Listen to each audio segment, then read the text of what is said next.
Hi everyone, welcome to Connectingspheres. Eine Stufe für Anfänger. Lektion 7. In this lesson, we are going to learn personal pronouns, nominative case, and regular verb conjugations. For that, first we need to know what are personal pronouns and how verbs are conjugated. So, let's begin. Personal pronomen nominative. So, what is basically nominative case? So, when there is only one subject in a sentence, then such case is called as a nominative case. I will explain you in detail when we solve exercise given at the end of our lesson. So, let's see what are pronouns. As we already know, personal pronomen replace the nouns in a sentence. They make the sentence shorter and avoid repetition of the nouns.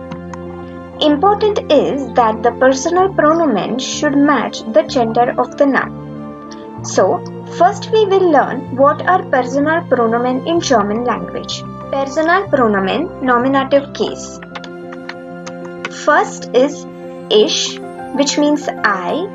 This is used while talking to yourself.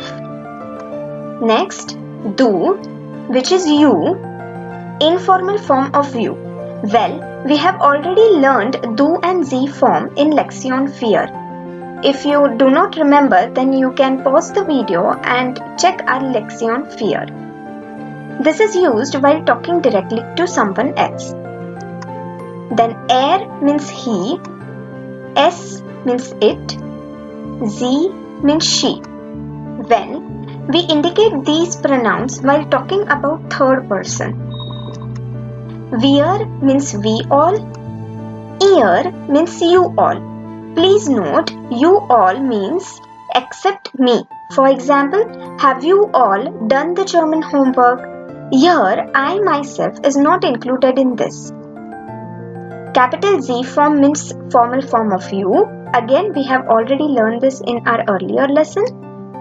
And small z means they, plural form. It is used when we are talking about more than one person. So once again, I will repeat all personal pronomen nominative case. Simply repeat after me.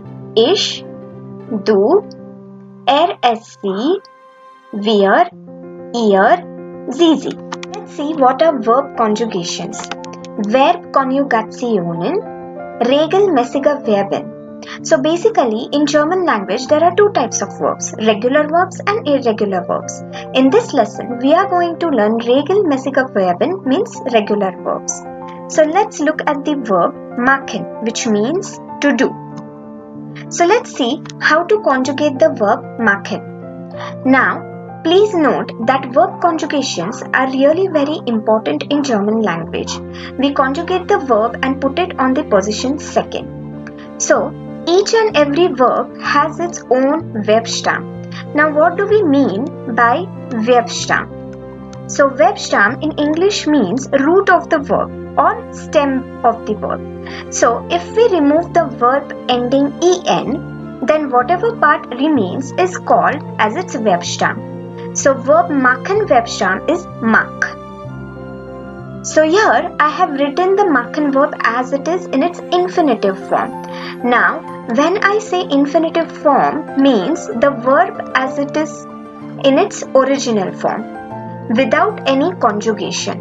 Once again I repeat, verb without any conjugation is called as infinitive form. And if we remove the ending en, then whatever part remains is called as Verbstamm. So, for conjugations, we have to write the verb as it is, then simply remove verb ending from each and every verb.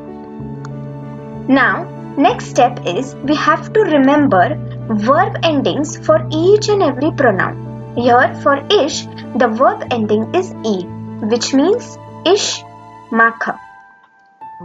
For du, it is st, which means du machst.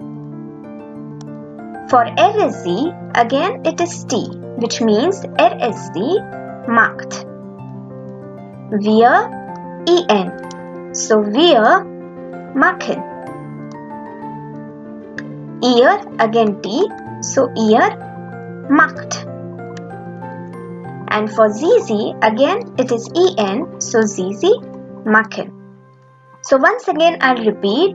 Simply we have to write down first the Verbstamm of the verb and then remember the endings of each and every pronoun. So for ich we put E, du, st and so on. Once again repeat after me. Ich mache, du machst, sie macht, wir machen, ihr macht, sie machen. I hope it is clear to you. Now let's look at two more verbs. Next one is kommen, which means to come. Ich komme with the verb ending E. Du kommst, sie kommt, wir kommen, ihr kommt, sie kommen. So here the Verbstamm of verb kommen is kon.